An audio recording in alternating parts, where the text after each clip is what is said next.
मित्रों, आज की इस संध्या काल की पावन वेला में जीवन दर्शन यात्रा को आगे बढ़ाते हैं। आज का विषय है पंच ज्ञान इंद्रियों में हमारे जो कान है, जिसके माध्यम से जन्म से लेकर अब तक आज तक और सुबह से लेकर शाम तक हमने असंख्य आवाज़ों को, शब्दों को वाणी के माध्यम से सुनते हैं। अब यही आवाज़ें हमारे जीवन को किस तरीके से प्रभावित करती है, इन आवाज़ों के प्रति, इस शोरगुल के प्रति, इस कोलाहल के प्रति, इस नाद के प्रति, इस संगीत के प्रति, इस गीत के प्रति, यानी कि जो भी आवाज़ें हम प्रतिदिन सुबह शाम प्रतिपल प्रतिक्षण सुनते हैं, जिनके बिना हमारा ये जीवन संचालित नहीं हो सकता। हम कुछ बोलते हैं तो दुनिया सुनती है, और दुनिया जो सुनती है, दुनिया जो बोलती है, उसको हम खुद सुनते हैं। अब आवाज़ों के प्रति सजगता को बढ़ाने के लिए, होश को बढ़ाने के लिए, जागरूकता को बढ़ाने के लिए प्रतिपल प्रतिक्षण जो भी आवाज़ आ रही है,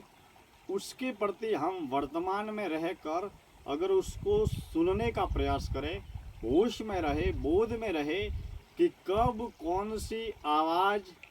हमारे कानों में आ रही है, और उस आवाज़ को सुनकर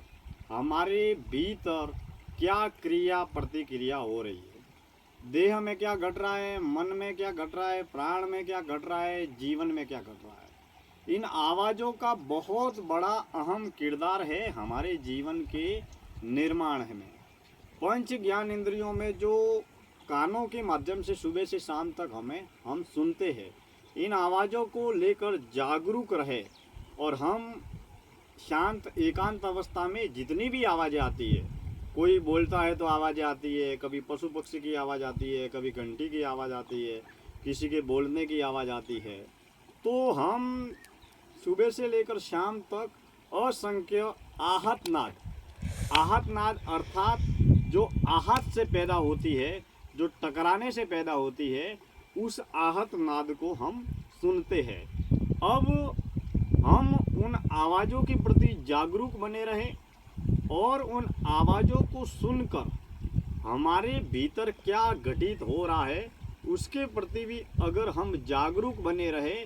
तो पंच ज्ञान इंद्रियों के प्रति सजगता और जागरूकता हमारे जीवन में बढ़ती चली जाएगी। आज की इस जीवन दर्शन यात्रा में इतनी ही बातें। हम कल किसी और नए विषय को लेकर बातचीत करेंगे। पंच ज्ञान इंद्रियों की सजगता और जागरूकता के इन छोटे छोटे प्रयोगों के माध्यम से हम अपने जीवन में होश और जागरूकता की यात्रा को बढ़ा सकते हैं। धन्यवाद।